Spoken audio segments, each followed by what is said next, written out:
Bien. Oui. Ok, super. Hop. Donc, on va pouvoir se présenter aussi. Julie, je te laisse commencer du coup. D'accord, merci. Donc je me présente, je m'appelle donc Julie Véred.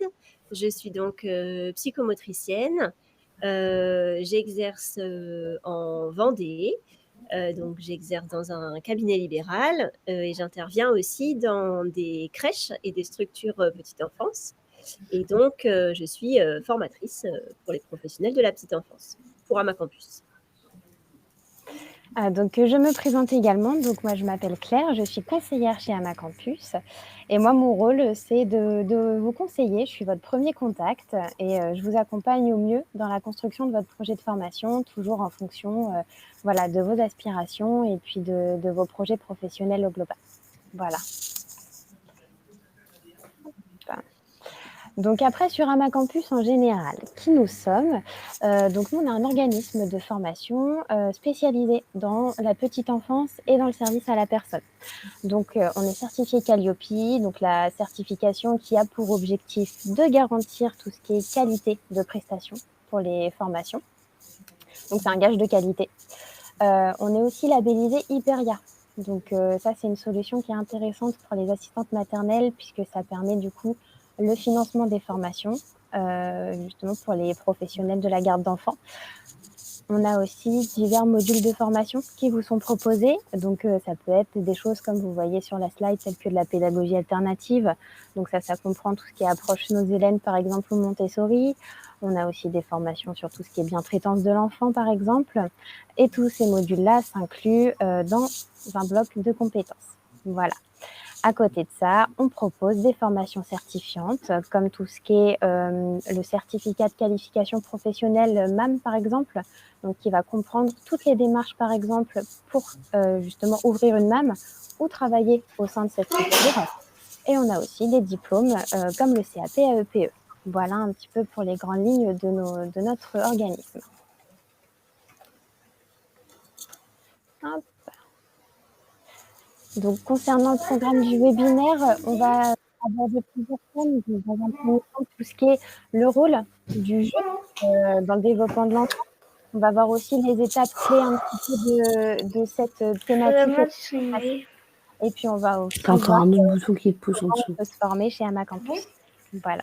Il va falloir aller voir. Ouais. Si vous êtes intéressé par notre organisme et puis que vous souhaitez plus d'informations concernant les différentes formations, vous allez pouvoir retrouver dans le chat, je vais vous mettre le lien du formulaire justement de contact avec nos conseillers pour que vous puissiez justement parler un petit peu de votre projet.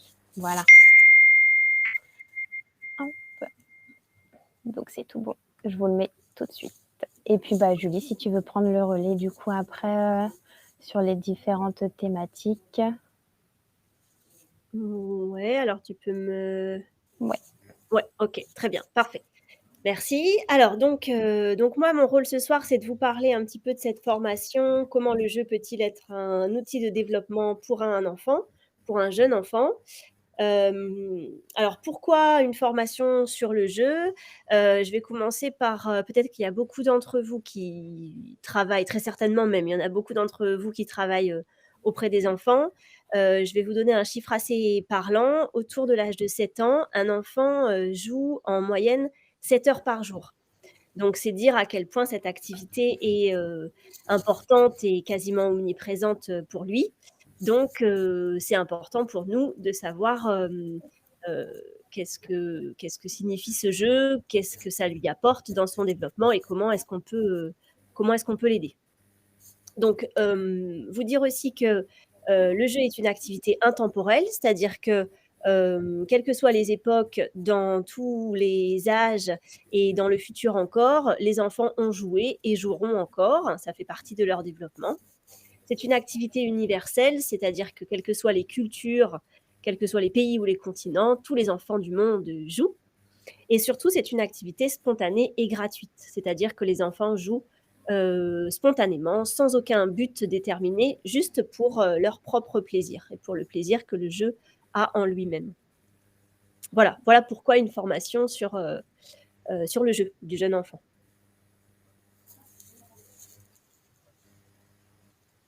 Alors, est-ce que...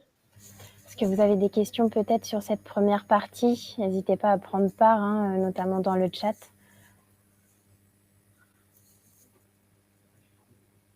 Alors peut-être que je peux ajouter aussi, c'est que du coup le but de cette formation, c'est donc bien de comprendre pourquoi les jeunes enfants jouent, qu'est-ce que ça apporte dans leur développement et comment est-ce que nous, en tant qu'adultes, on peut, les accompagner au mieux. À la fois en se positionnant le plus, subtilement, possible, en les accompagnant ni trop ni pas assez, aussi en leur mettant à disposition des jeux, on va en parler plus tard, du matériel ludique et des jeux adaptés pour eux, et aussi en leur constituant des coins de jeu propices pour leurs jeux. Et est-ce que tu pourrais aussi nous dire, Julie, à qui s'adresse ce type de formation principalement? Alors, ça s'adresse aux professionnels de la petite enfance, mais ça s'adresse aussi à leurs parents, aux familles. C'est plutôt axé pro, mais c'est vrai que les parents peuvent quand même trouver des éclairages sur le jeu des enfants. C'est surtout axé petite enfance, donc en dessous de 6 ans. Il se peut qu'il y ait des enseignantes, par exemple, de maternelle, qui trouvent aussi des éclairages dans cette formation sur comment un enfant joue et pourquoi. Ok, super. Je vois qu'on a une question dans le chat d'Aline Dubois qui demande si on doit laisser l'enfant justement détourner l'utilisation en dépit de leur imagination. Alors, détourner l'utilisation d'un jeu en dépit de leur imagination, est-ce qu'on pourrait... Elle précise, elle va préciser, ça va me permettre d'éclairer d'affiner ma réponse.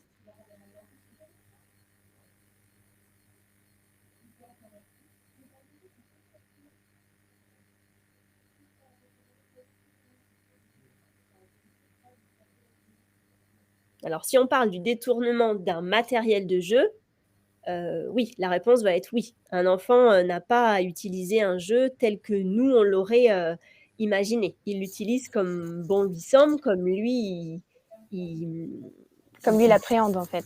Complètement, comme lui, il a envie Ok. de le faire et comme il est bon pour lui. D'accord, parce que là, elle nous dit qu'elle est professionnelle, mais aussi maman. Voilà, et Madame Dubois donne comme exemple les Lego, aussi tout détruire, par exemple, pour exploiter l'imaginaire, qui est aussi un jeu important pour les enfants. Ils aiment bien justement construire pour déconstruire. Ok, ouais, tout à fait. Après, qu'est-ce qu'elle met? L'utilisation, par exemple, d'un thermomètre de poupée pour réparer une barrière, etc. Ok, ouais. Oui, en fait, j'avais un petit peu compris la question dans ce sens-là. C'est vraiment ça. Un jeu n'a pas forcément, un matériel ludique, on va dire, n'a pas forcément une seule utilité. Typiquement, on va prendre un thermomètre de poupée.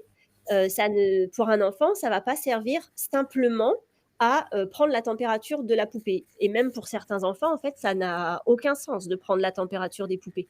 Donc, ils vont se servir d'une barrière parce que ça a une forme allongée, parce que c'est peut-être placé horizontalement, ça peut faire office de barrière. Voilà. C'est leur imagination qui les guide dans l'utilisation du jouet. Et donc oui, bien sûr que oui, on doit les laisser faire. Et donc, si ça nous paraît des fois un peu farfelu, on peut leur poser des questions. Bah, pourquoi est-ce que tu as mis ça? Qu'est-ce que c'est? Ça permet à l'enfant de verbaliser sur son jeu. Ok, super. Est-ce que peut-être il y a d'autres questions? N'hésitez pas, hein, surtout si on peut vous éclairer ou vous apporter d'autres informations. Bon, puis en attendant, on va pouvoir du coup avancer aussi un petit peu. Donc, on va pouvoir justement aborder tout ce qui est notion de fonctionnement du jeu, les bienfaits aussi, et puis l'aménagement des espaces à ce niveau-là. Hop. Donc, Julie, si tu veux prendre à la rigueur le relais sur notamment tous ces petits points à ce niveau-là, qu'on puisse avoir un éclaircissement. Alors là, du coup, sur les bienfaits du jeu pour l'enfant, je vous donne un peu, on rentre un petit peu dans le cœur de la formation, donc je vous en donne un petit avant-goût. Je vais vous donner des exemples, mais voilà, forcément dans la formation, c'est plus détaillé. Donc le jeu détient de multiples bénéfices pour le développement du jeune enfant qui sont déclinés dans tous ces domaines-là. Donc au niveau motricité, En jouant complètement spontanément, l'enfant, sans s'en rendre compte, il développe ses capacités d'équilibre, ses capacités de coordination, il améliore ses gestes, il affine ses gestes. Sans s'en rendre compte, il développe tout ça, sans qu'on le lui demande. Ensuite, au niveau de la cognition, de jouer, en fait, ça développe chez l'enfant ses capacités réflexives. Donc, tout ce qui comporte les notions de raisonnement, mémorisation, adaptation, recherche de solutions, tout ça, c'est de l'intelligence, en fait, on va dire. Donc, si on prend un exemple, par exemple, en jouant avec un garage et des petites voitures, le jeune enfant, en faisant rouler ses petites voitures dans le garage, il développe ses gestes parce que du coup, ça lui fait travailler sa motricité fine. Et si par exemple, à un moment, la voiture bloque parce qu'elle ne peut pas passer dans une porte ou un garage, il va devoir trouver une solution, chercher, raisonner, développer des capacités réflexives pour pouvoir continuer à jouer à ce jeu. Les autres domaines que développe le jeu pour l'enfant, c'est tout ce qui est sensoriel. Donc, on le sait très bien, les jouets, différents types de matériel ludique ont plein d'avantages sensoriels, que ce soit au niveau de la vue, au niveau de l'audition, au niveau du sens du toucher, du tactile, au niveau de l'olfactif aussi. Par exemple, si on joue à faire du transvasement de graines avec les enfants, donc j'entends par graines des lentilles, des choses qui ont un peu une odeur, en fait, ça développe le côté sensoriel de l'enfant et peut-être que ça l'aidera sur tout ce qui est diversification alimentaire, repas, tout ça. Le jeu favorise aussi des compétences de langage, donc l'enfant améliore son élocution, diversifie son vocabulaire, améliore la construction de ses phrases, que ce soit quand lui-même joue et que du coup il se parle à lui-même dans son jeu, ou alors quand il interagit avec d'autres enfants, ou alors quand il interagit avec l'adulte. Le jeu développe aussi des capacités imaginatives. Donc, on en a parlé tout à l'heure dans l'exemple cité sur les Lego. Par exemple, utiliser un thermomètre de poupée pour constituer une barrière. Bon, ça, c'est complètement, ça développe le potentiel imaginatif des enfants. On a justement d'autres questions à ce niveau-là qui sont arrivées entre-temps. Du coup, on a notamment Madame Tibia qui nous dit qu'elle a un enfant au travail qui, lui, se sert d'un Lego pour téléphoner, par exemple. Et on a également Madame Dubois qui renchérit à ce niveau-là en disant que lors d'une formation Montessori au sein de notre organisme, justement, il avait été dit que quand l'enfant détournait l'utilisation du jeu, il fallait arrêter l'atelier s'il n'était pas en capacité d'utiliser le jeu correctement. Alors donc sur la question juste avant, donc j'ai un enfant qui utilise du coup un Lego comme un autre objet. C'est justement détourner l'utilité même du matériel de jeu pour assouvir son jeu du moment. Il faut complètement les laisser faire parce que en fait leur dire ben non, ça c'est un Lego, il faut que tu l'utilises pour construire.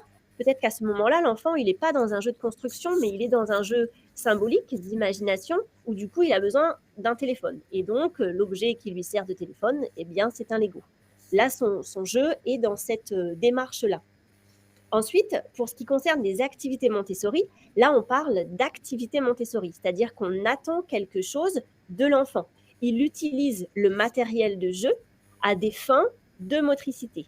Et donc là, on n'est plus vraiment en train de parler de jeu, on est en train de parler plutôt d'activités dirigées. J'en parlerai un petit peu après. Dans la formation, en fait, on essaie de balayer un peu les deux notions du jeu spontané et du jeu, ce que j'appelle du jeu contraint, c'est-à-dire plutôt les activités dirigées, les activités structurées. Voilà, c'est ça. C'est ça. Elle a répondu lors du chat. La dame, c'est exactement ce que j'ai dit. Il faut faire la distinction entre l'atelier, qui est un atelier un peu de travail, d'activité, et le jeu qui est complètement libre et imaginatif des fois. D'accord. On peut dire que l'atelier, pour le coup, lui, a plutôt une visée, on va dire, éducative ou d'enseignement. Et dans ce cas-là, le jeu libre, c'est quelque chose plus dans le travail d'imagination et puis de lâcher prise. Tout à fait. Ok.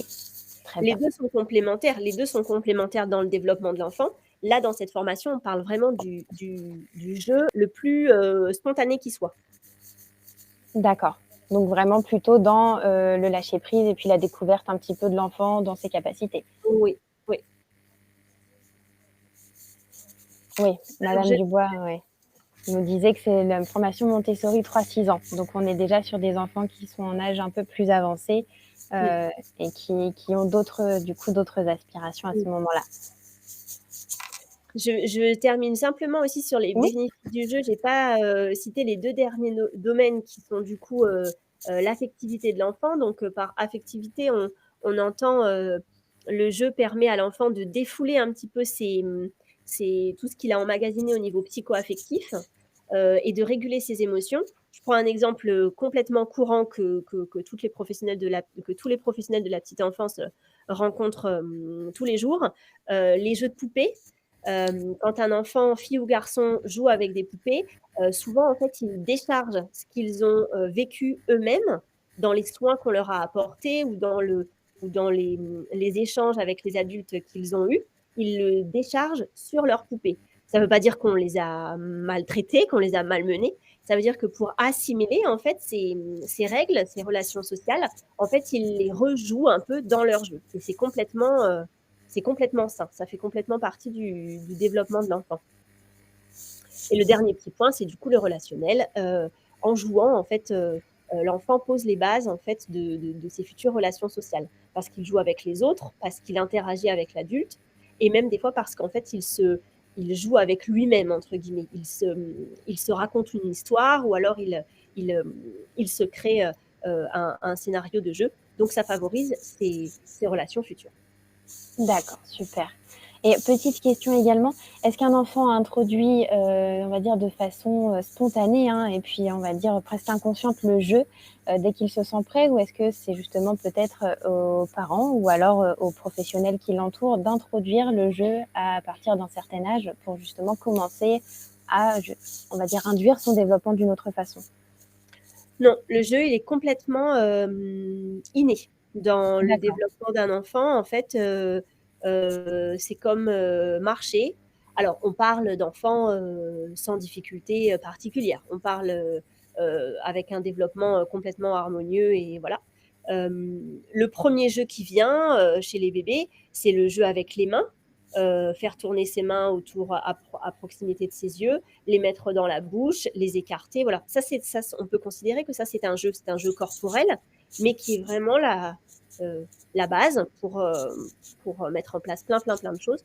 En fait, l'adulte a simplement à verbaliser ces jeux, les jeux de l'enfant, lui mettre à disposition du matériel adapté et en gros à laisser faire, d'accord.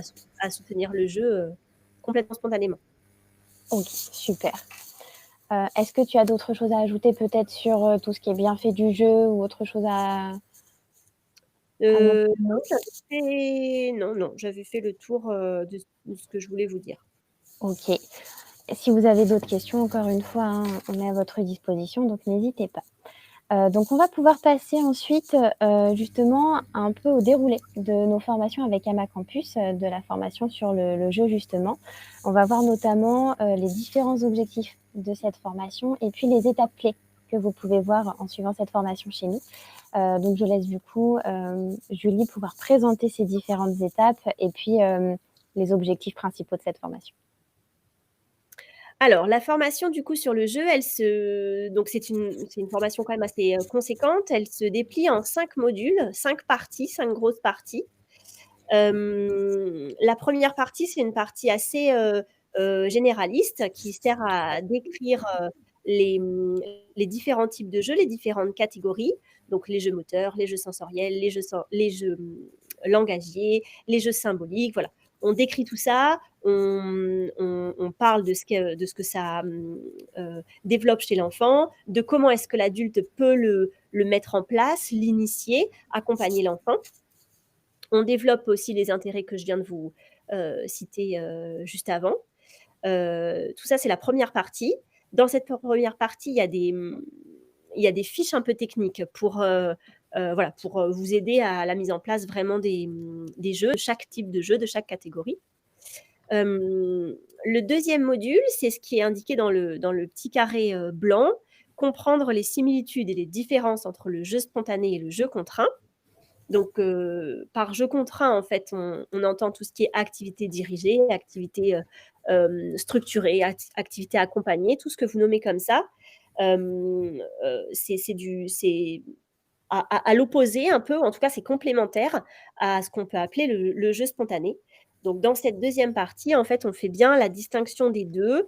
On étudie comment est-ce que l'adulte doit se comporter plutôt si on est sur quelque chose d'un jeu libre ou plutôt si on est sur quelque chose d'une activité. En tout cas, on aborde ces deux notions qui sont quand même très très présentes quand on parle du jeu dans la petite enfance. On n'est pas en train de dire qu'il y en a un qui est mieux que l'autre, on est en train de dire que les deux se complémentent et de savoir comment l'adulte se positionne et qu'est-ce qu'on attend de l'enfant. La troisième partie, c'est une partie aussi très importante, c'est une partie justement sur les jouets et le matériel ludique, donc identifier l'importance du matériel ludique.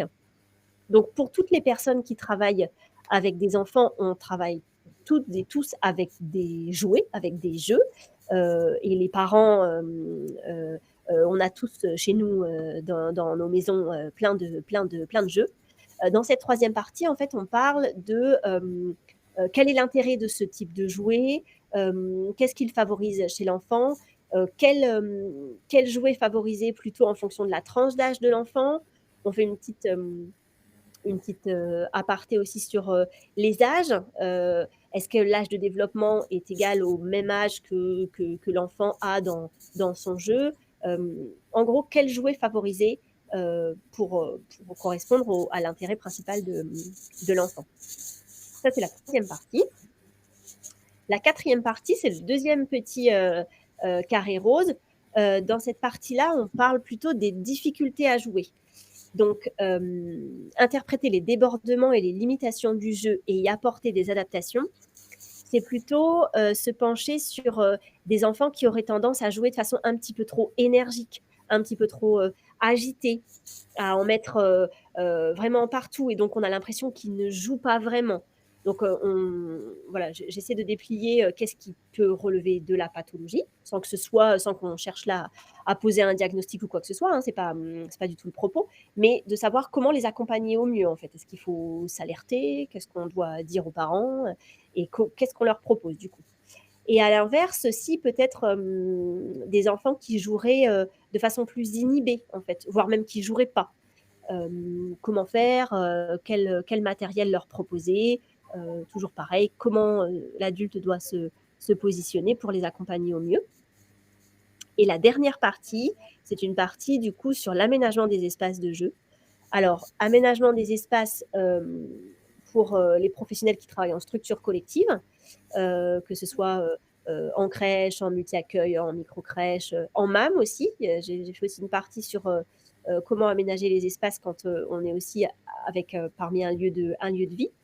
Et pour les assistantes maternelles, comment aménager l'espace à leur domicile quand il y a une pièce dédiée pour les enfants, pour que les enfants jouent, donc une salle de jeu. Essayer de voir comment disposer les choses pour que le jeu de l'enfant soit le plus possible favorisé et que notre place en tant que professionnel soit la plus judicieuse possible. Et puis aussi, comment aménager des espaces quand les assistantes maternelles font jouer les enfants dans leur espace de vie, dans leur salon ou autre pièce. Voilà, comment aménager les choses.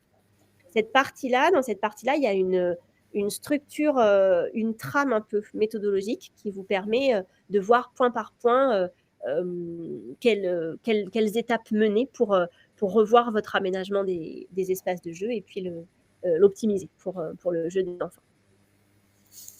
Super. Voilà tout ce qu'il y a dans cette formation.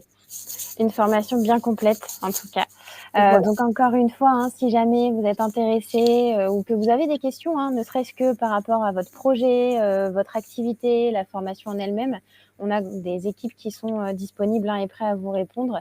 Donc, n'hésitez pas à remplir le formulaire et puis on vous recontactera dans ce cas-là dans les plus brefs délais pour pouvoir vous accompagner sur votre projet. Est-ce que Julie, tu aurais aussi, quelques petits mots sur un petit peu la formation, ce qu'elle peut apporter, voilà, ce qu'elle permet en fait, au global une fois qu'on a terminé? Alors, c'est une formation quand même très, très, générale, c'est-à-dire que, jouer est quand même tellement spontané pour les enfants, ça en devient très, très spontané pour les adultes qui accompagnent ces enfants de les voir jouer. Je sais pas si je me fais, Tout à fait, très bien oui. comprendre. Du coup, c'est une formation qui permet de prendre un peu du recul sur, mais que font les enfants en fait quand ils jouent et qu'est-ce que moi en tant que professionnelle je pourrais leur apporter de plus, dans, mon positionnement, dans mes propositions, dans mon aménagement de l'espace, dans mes jeux peut-être pour développer, encore plus alors pas forcément leur jeu parce que les enfants jouent de façon très spontanée, en fait, on n'a pas à les inciter à jouer, mais simplement pour que leur jeu soit le plus constructif pour eux, en fait, pour leur développement. Dans la partie 1 et la partie 3, il y a plusieurs fiches pratiques, fiches pédagogiques qui détaillent différents jeux, différents jouets. C'est des outils qui après vous sont téléchargeables et vous pouvez du coup les conserver ou les montrer aux parents. Voilà, c'est des choses qu'on a essayé de penser pour que vous puissiez les conserver. Et dans la dernière partie, je l'ai nommé tout à l'heure, en fait, ça vous fournit une fiche d'observation et une trame pour pouvoir aborder point par point les différentes étapes de l'aménagement de l'espace. OK, super. Donc les apprenants ne quittent pas la formation sans support, il y a quand même quelque chose qui leur reste, pour qu'ils Oui. puissent justement y revenir en cas de besoin? Oui. OK, donc ça, c'est un bon point. Je vois qu'on a quelques questions. Donc madame Evrer qui nous demande combien d'heures dure cette formation. Donc elle est sur 21 heures. Donc on propose majoritairement du e-learning, mais pour le coup, pour les structures qui seraient intéressées pour de la formation en groupe, donc de 4-5 personnes ou un peu plus, hein, ça c'est après à discuter avec nos équipes, on propose également du présentiel. Donc ça, c'est tout à fait possible. Mais en tout cas, formation individuelle, c'est en e-learning. On y reviendra juste après, justement, on va en parler un peu plus en détail sur notre fonctionnement. Et madame Bégarin qui nous demande le prix de la formation. Alors là, pour le coup, il faudrait prendre rendez-vous dans ce cas-là avec nos équipes, puisqu'en fait, on a différents modes de financement. Donc ça, on le verra aussi après. Et en fonction du mode de financement choisi, et en fonction aussi, comme je vous le disais, du présentiel, du distanciel, etc., ça peut varier. Donc dans ce cas-là, c'est en fonction de votre projet et de vos attentes. Donc vaut mieux en discuter ensemble pour qu'on puisse vraiment vous proposer l'offre la plus qualitative pour vous. Voilà. Dans tous les cas, je vous remettrai aussi en fin de webinaire les liens nécessaires, comme ça vous pouvez vous y retrouver.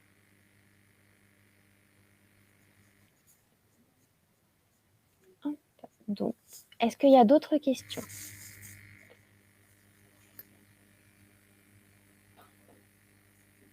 Il n'y a pas de quoi, je vous en prie. Donc, on va pouvoir passer dans ce cas-là à la suivante. Donc, ce sera justement tout ce qui concerne notre mode de fonctionnement. Donc ça, pour le coup, on va vous proposer des formations principalement en e-learning et à votre rythme. C'est-à-dire qu'on vous laisse un accès total à notre plateforme de formation RiseUp, 24 heures sur 24 et 7 jours sur 7, pour que vous puissiez concilier vos impératifs personnels et professionnels à la formation. On va simplement fonctionner par date de session préétablie pour que justement la formatrice comme Julie, mais aussi les coachs qui vous suivent, puissent se montrer un maximum disponible pour vous sur cette période. Voilà. Donc ça, c'est pareil, c'est à discuter avec nos équipes.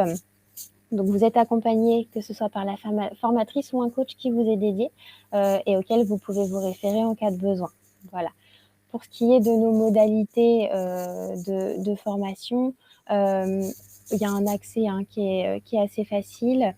Vous prenez contact avec nous, on discute de votre projet et ensuite, une fois que vous faites l'inscription, vous recevez le jour de votre date de session, c'est-à-dire le jour du début, vous recevez vos liens identifiants et mots de passe de connexion à la plateforme. Et là, vous êtes parti sur votre formation, à votre rythme. Et si vous avez la moindre difficulté, en tout cas, même nous, hein, les équipes que vous avez eues en communication avant votre inscription reste à votre disposition. Donc, n'hésitez surtout pas à nous contacter via le site internet ou via les coordonnées que vous avez sur votre livret d'accueil. Voilà. Et après, concernant les méthodes pédagogiques, je vais laisser Julie, du coup, vous expliquer par rapport notamment à la formation qu'elle propose. Alors, donc c'est une formation quand même dense, effectivement. Donc elle dure 21 heures. Donc il y a des cours théoriques. On aborde des notions théoriques, hein, forcément, c'est pas moi qui les ai inventées, mais il faut les maîtriser, pas simplement parce que voilà, parce que j'avais envie de vous mettre de la théorie, simplement parce que je trouve que c'est intéressant pour les professionnels de la petite enfance qui sont sur le terrain, qui jouent avec les enfants toute la journée, de savoir d'où ça vient, qu'est-ce que ça revêt en fait le jeu. Ça leur donne de la crédibilité, ça donne de la valorisation à vos métiers, à nos métiers. On a tous déjà entendu des parents qui nous confient les enfants le matin et qui nous disent amusez-vous bien. Alors oui, on joue avec les enfants, mais jouer, c'est un métier. Et donc, de vous apporter de la théorie sur le jeu, ça donne de la caution à votre métier.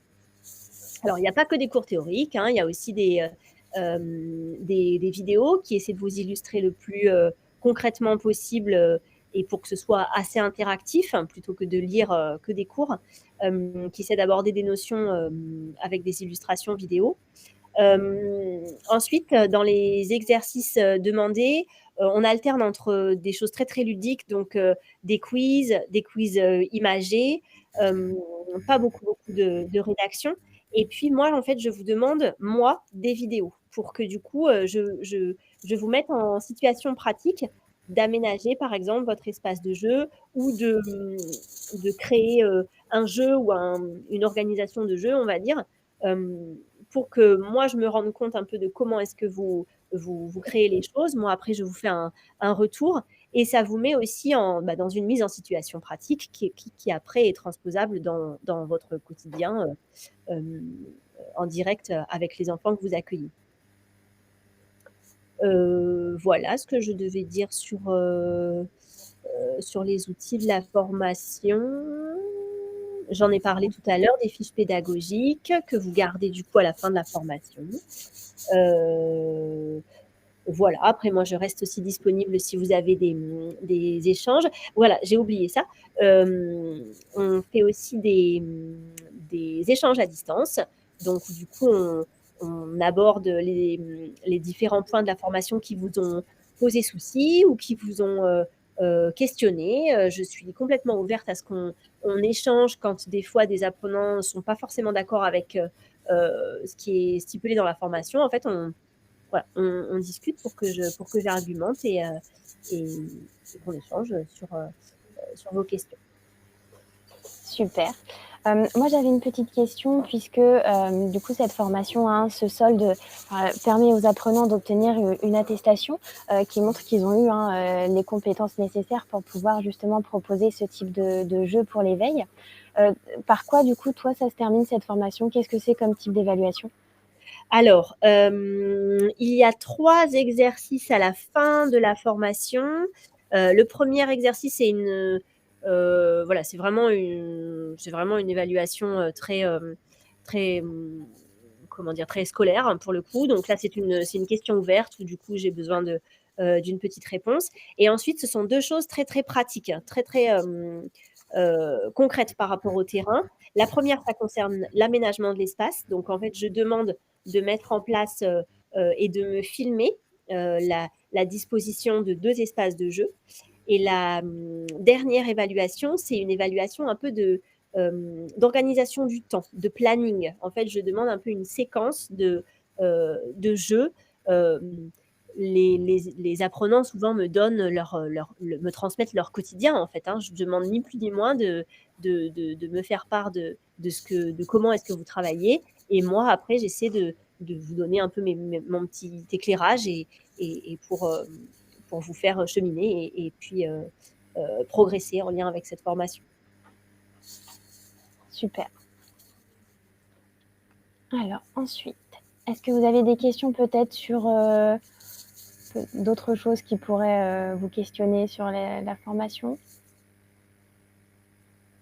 Je vois qu'il y a des personnes qui écrivent. Tout est clair, bon bah super. Comment voyez ravi. Donc on va passer dans ce cas-là au prochain thème. Donc là, on va aborder plutôt tout ce qui est financement possible au sein de notre organisme. Donc, hop, vous avez la possibilité de financer nos formations par plusieurs biais. Déjà, dans un premier temps, on propose le financement CPF. Donc, ça, c'est dans le cadre d'un parcours de formation qui comprend donc un bloc certifiant de votre choix et un ou plusieurs modules de notre catalogue. Donc, la formation sur l'éveil et le jeu en fait partie. Vous pouvez également financer votre formation via le Pôle emploi si vous y êtes inscrit, ou bien par Hyperia, donc des organismes qui sont financeurs de formation. Hyperia, c'est vraiment dédié aux assistantes maternelles, je ne sais pas si tout le monde connaît. Voilà, un organisme qui propose 58 heures de formation pour les assistantes maternelles en poste à utiliser chaque année. Et on est partenaire, donc ça peut être un bon moyen de se former sans forcément débourser. Voilà. Et on a aussi la possibilité de financement par l'OPCO. Donc, comme je vous le disais, on peut aussi former des apprenants dans des structures directement en présentiel, donc aussi en distanciel. Là, c'est vraiment en fonction du projet de la structure et du nombre d'apprenants, mais c'est tout à fait possible. On a aussi des commerciaux qui sont experts justement dans ce domaine et qui peuvent vous accompagner sur votre projet de financement. Et on a enfin l'autofinancement. Donc là, on vous propose des facilités de paiement, notamment jusqu'en 12 fois sans frais. Donc n'hésitez pas à solliciter nos équipes à ce moment-là. Alors, je vois des questions. Donc, Madame Tibia, oui, effectivement, il y a des dates pour les formations. Comme je vous disais, on fonctionne par dates de session qui sont préétablies. Généralement, c'est des dates de session qui sont sur plusieurs semaines. On a des formations qui vont de 4 semaines d'accès à la plateforme jusqu'à, pour les plus grosses formations, on peut aller jusqu'à une 15-17 semaines d'accès à la plateforme. Donc, ça dépend de nos formations. Là, il faudra voir aussi avec nos commerciaux ce qui vous intéresse en termes de date de session par rapport à votre organisation. Notre calendrier 2024 est déjà ouvert. Donc, si vous avez aussi des créneaux qui pourraient vous intéresser, n'hésitez surtout pas à nous solliciter, on peut voir ça ensemble. Est-ce que vous avez d'autres questions à ce niveau-là?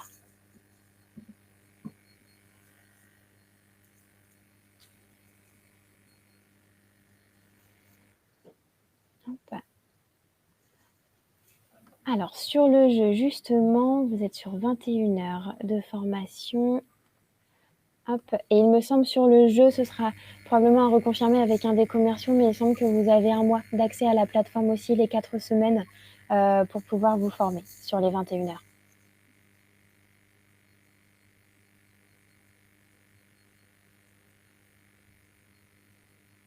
Est-ce que tu as d'autres choses à ajouter peut-être, Julie, sur la formation? Peut-être, voilà, des Alors, petits... sur les dates,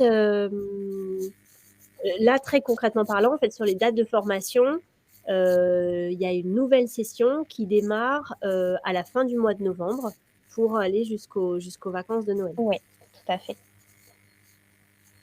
Et après, c'est comme ça tous les mois, en fait. C'est assez facile. Oui, il y a des dates assez régulièrement, donc il y a possibilité que vous puissiez vous positionner assez facilement sur quelque chose qui vous convienne.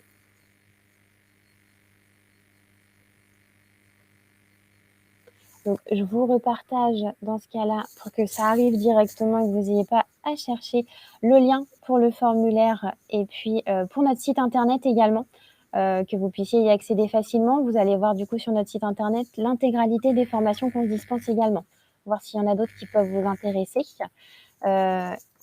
Hop. Et puis, si vous souhaitez contacter justement nos commerciaux et avoir de plus en plus d'informations, on est disponible du lundi au vendredi de 8h jusqu'à 19h30 et puis le samedi de 10h à 16h.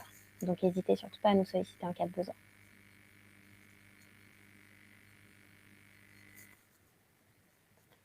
Hop. Eh bien, écoutez, nous, on a terminé en tout cas sur la présentation. On est à votre écoute si vous avez voilà, d'autres questions, peut-être des interrogations, quelque chose qui vous interpelle.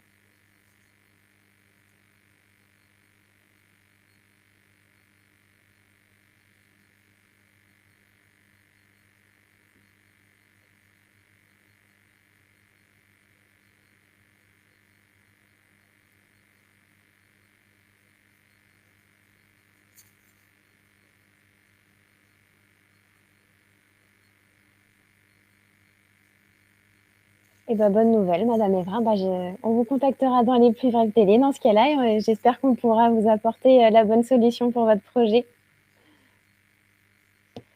Alors, madame Julien qui demande: la mise en scène des jeux est un élément qui favorise le jeu?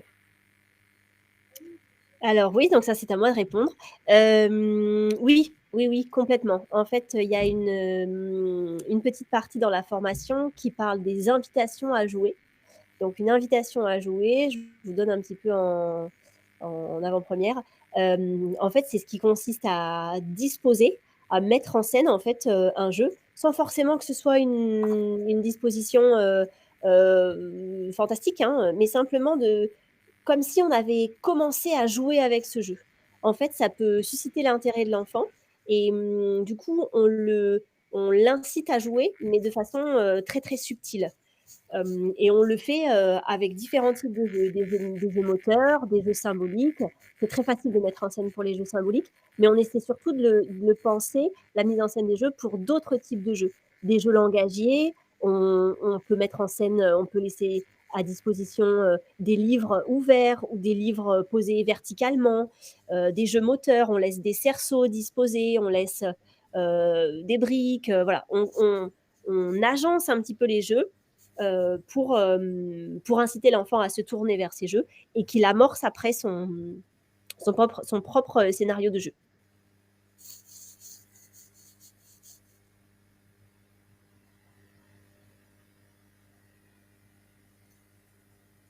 Et est-ce qu'il y a des temps peut-être pour l'enfant sur lequel c'est le plus intéressant de lui proposer un jeu? Est-ce que tu conseilles plutôt d'amener le temps de jeu peut-être le matin ou plutôt l'après-midi en fonction de son développement ou de son âge? Non, non. Le jeu, comme c'est une activité, la dame, elle dit: «Qui a dit ça comme auteur? Je réalise mon mémoire sur les jeux». Alors, est-ce que vous pouvez citer moi dans votre mémoire?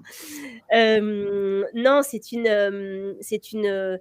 une réflexion d'expérience, en fait. Ça vient pas d'un auteur. En fait, les invitations à jouer, c'est pas théorisé, mais je vous invite à le faire, hein. Je vous invite à le théoriser, vous pouvez le ça peut être, le début d'une grande carrière, je sais pas.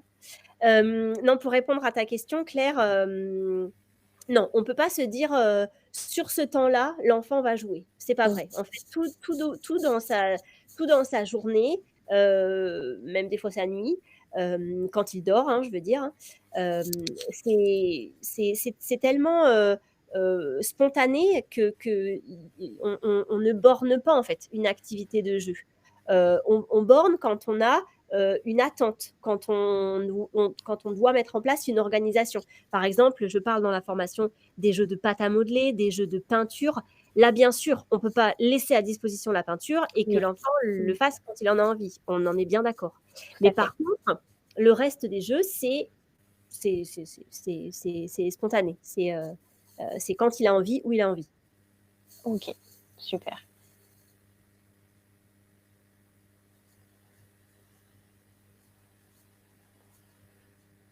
Je vois qu'on a une autre question qui arrive.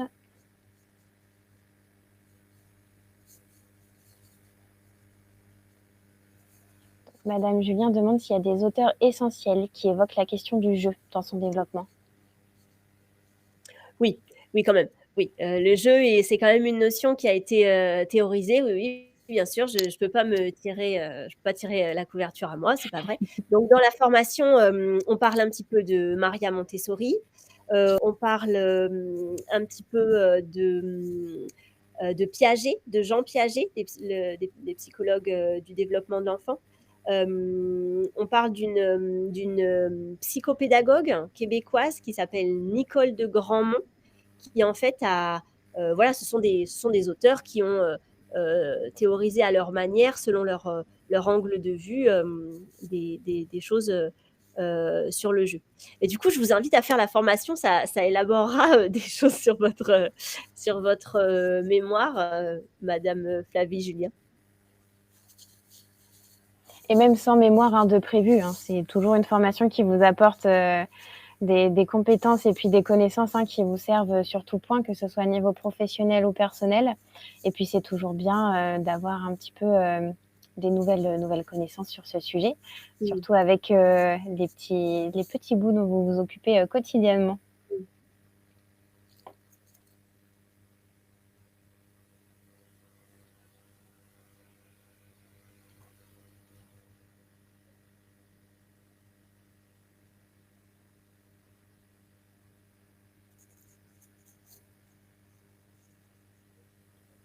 Alors madame Julien a une formation de JE et elle craint que justement ce soit déjà du déjà vu justement, hein, sur ce elle a vu dans sa formation initiale. Alors, pour vendre, la formation, en fait, je pourrais dire que moi, je suis psychomotricienne. Donc en fait, j'ai conçu cette formation, de façon très, très générale sur, le jeu de l'enfant parce que je travaille avec des enfants, des jeunes enfants toute la journée, parce que je joue toute la journée. Mais bien sûr, elle est écrite avec un angle, psychomoteur. Donc, il y aura certainement des choses qui seront, du connu, mais ce sera peut-être amené un peu différemment et peut-être que ce sera un petit peu autre chose aussi. Je ne connais pas exactement le contenu de la formation d'éducatrice de jeunes enfants, mais je pense que ça peut être. La formation est quand même plus creusée que ce qui est abordé dans la formation initiale des EGE. Alors madame Tibia était intéressée aussi, hein, par cette, question puisqu'elle voudrait faire une VAE d'éducatrice de jeunes enfants et elle se demandait si ça allait, pouvoir l'aider. Sachez que dans le cadre d'une VAE, en tout cas, toute formation est la bienvenue, hein, pour pouvoir étayer justement votre expérience et vos compétences. Donc, n'hésitez pas surtout, hein, à vous former un maximum pour pouvoir assurer, hein, votre recevabilité. Après, sur ça, je pourrais aussi apporter un élément sur est évoqué dans la formation, vraiment, j'ai dû le répéter plusieurs fois, le positionnement de l'adulte. Comment jouer avec l'enfant. Est-ce qu'on fait rien? Est-ce qu'on fait est-ce qu'on lui demande des choses? Est-ce qu'on est à côté? Est-ce qu'on est derrière? Est-ce qu'on est voilà, toutes ces choses-là, c'est vraiment du positionnement éducatif dans la visée du jeu de l'enfant.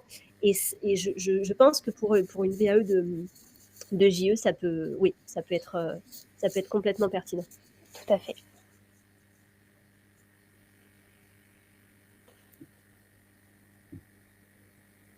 Je ne sais pas s'il y a d'autres questions. Sinon, écoutez, on a fait le tour sur la question pour ce webinaire. En tout cas, j'espère voir certains de vos formulaires demain pour qu'on puisse vous accompagner un maximum et puis vous proposer beaucoup de projets de formation. Et puis Julie, je pense qu'elle a hâte de vous retrouver aussi. Ouais, je vous dis à bientôt. J'ai hâte d'échanger avec vous toutes pour connaître votre quotidien et puis j'espère que cette formation vous apportera des éclairages. Ouais. Super. Et on vous souhaite une très bonne soirée. Et puis au plaisir de se retrouver par téléphone pour échanger ensemble sur votre projet. Bonne soirée tout le monde, au revoir. Bonne soirée. Au revoir. Au revoir.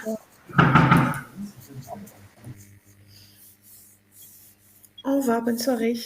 Au revoir.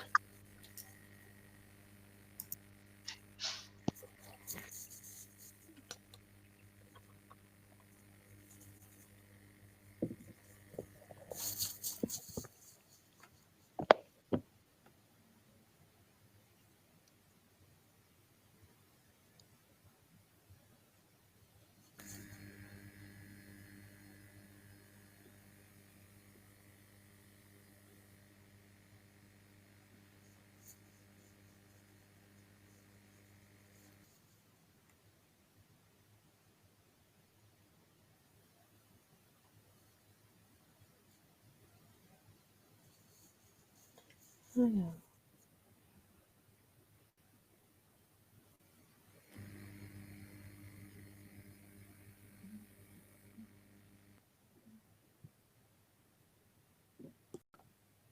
Je vais faire ça.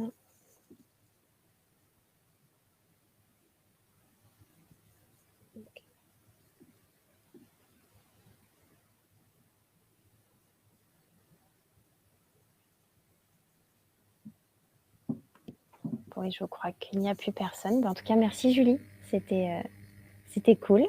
Ouais, oui, ça s'est bien passé, hein. Bah ouais, c'était Pas de super, c'était hyper pertinent, tu m'as même donné envie de faire la formation pour mon fils. C'est vrai? Écoute, super.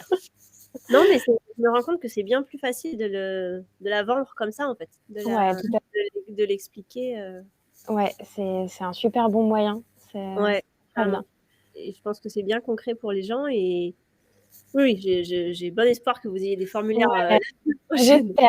j'espère. Non, ça fait un bon petit teasing sur ce qui peut se passer, donc je Ouais, trouve que ouais, c'est bien. c'est une bonne chose. Bah, nickel. Bah, écoute, je te souhaite une bonne soirée. Ouais, merci, à toi aussi et puis, Ouais, au plaisir, à à bientôt. bientôt. Ouais, Au carrément. revoir, Au bonne revoir. soirée.